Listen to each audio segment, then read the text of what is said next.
Niva Gold, Diamonds and Platinum, Cherpalasheri and Ottapalam.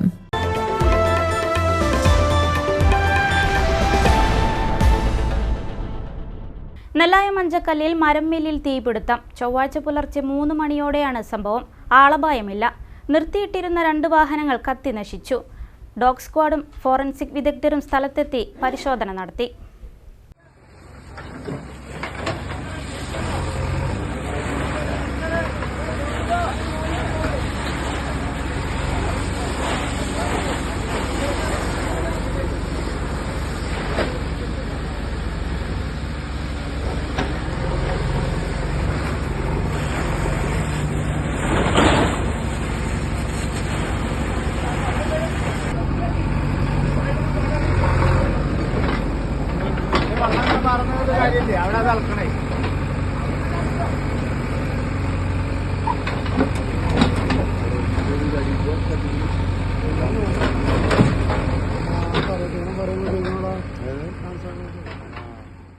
പുലർച്ചെ റോഡിലൂടെ പോകുന്നവരാണ് മരംമില്ലിൽ തീപിടുത്തമുണ്ടായതായി കാണുന്നത്.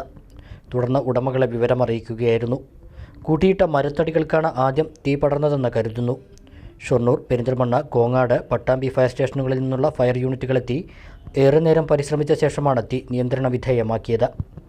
ഇവിടെ നിർത്തിയിട്ടിരുന്ന ഒരു ഗുഡ്സ് ഓട്ടോറിക്ഷയും മിനി ലോറിയും കത്തിനശിച്ചു. അകത്തെ 2 മെഷീൻ യൂണിറ്റുകളും കത്തിനശിച്ചിട്ടുണ്ട്. പുലർച്ചെ 6 മണിയോടെയാണ് തീ നിയന്ത്രണ വിധേയമാക്കിയത്. 20 ലക്ഷം രൂപയുടെ നഷ്ടം കണക്കാക്കുന്നതായി ഉടമ അബു താഹിർ പറഞ്ഞു. 3 മണിക്ക് ശേഷമാണ് സംഭവിച്ചത്. 3 മണിക്ക് ശേഷം വിളിച്ചു പറഞ്ഞിട്ടാണ് അറിഞ്ഞത്. അല്ല, ഇന്നലെ 5:30 മണിക്ക് ഇവിടുന്ന് മിഷൻ ഓഫീസിൽ പോയതാണ്. ഒരു കുഴപ്പമില്ല, ഉണ്ടായിട്ടില്ല.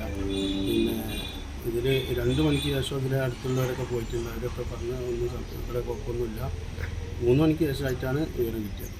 മെഷീനറികളൊക്കെ കത്തിയിട്ടുണ്ട്. മെഷീനറി മാത്രമാണ്, പിന്നെ 15 മീറ്റർ അകലം നിൽക്കുന്ന മെഷീനറികളാണ്, അതെല്ലാം കത്തിയിട്ടുണ്ട്. അതിൻ്റെ അടുത്തുള്ള മരങ്ങൾ കത്തിയിട്ടില്ല, മെഷീനറികളാണ് കത്തിക്കുന്നത്. പിന്നെ ഫ്രണ്ടിൽ നന്നായിട്ട് കത്തിയിട്ടുണ്ട്. വണ്ടികൾ എത്ര വണ്ടി? 2 വണ്ടി. അശോകലയിൽ ദോസ്ത്, ഒരു ഗൂഡ്സ് വണ്ടി പൂർണ്ണമായിട്ടും കത്തിച്ചിട്ടുണ്ട്. പൂർണ്ണമായിട്ടും കത്തിയിട്ടുണ്ട്. ഫയർഫോഴ്സ് വന്നിട്ടാണ് പിന്നെടുത്തത്. ഫയർഫോഴ്സ് വന്നിട്ടാണ് നിങ്ങൾ ഫയർഫോഴ്സിനെ വിളിക്കുന്നത്? ഫയർഫോഴ്സ് വന്ന് എല്ലാവരും എല്ലാ ഡിപ്പാർട്ട്മെൻറ്റിൽ നിന്നും വന്നിട്ടുണ്ട്. സഹകരണങ്ങളൊക്കെ അവരുടെ ഭാഗത്തു നിന്നൊക്കെ നന്നായിട്ടുണ്ട്. 20 ലക്ഷത്തിൻ്റെ ഉള്ളിൽ നഷ്ടം വന്നിട്ടുണ്ടാവും. നഷ്ടം പറ്റിയിട്ടുണ്ടാവുമെന്നാണ് വിലയിരുത്തുന്നത്. കറക്റ്റായിട്ട് ഇനി നോക്കിയാലേ അവർ പറയാൻ കഴിയും. സമീപത്ത് വീടുകളും മറ്റു സ്ഥാപനങ്ങളും ഉണ്ടെങ്കിലും തീ പടരാതെ നിയന്ത്രിക്കാനായത് ആശ്വാസമായി. അതേസമയം തീപിടുത്തത്തിൻ്റെ കാരണം വ്യക്തമല്ല. ഉടമയുടെ പരാതിയിൽ പോലീസും ഡോഗ് സ്ക്വാഡും ഫോറൻസിക് വിദഗ്ധരും സ്ഥലത്തെത്തി പരിശോധന നടത്തി. വ്യാപാരി വ്യവസായ ഏകോപന സമിതി ജില്ലാ പ്രസിഡന്റ് Babu Kottayil, Cherpulassery unit president KA Hameed, മറ്റേ യൂണിറ്റ് ഭാരവാഹികൾ എന്നിവരും സ്ഥലം സന്ദർശിച്ചു.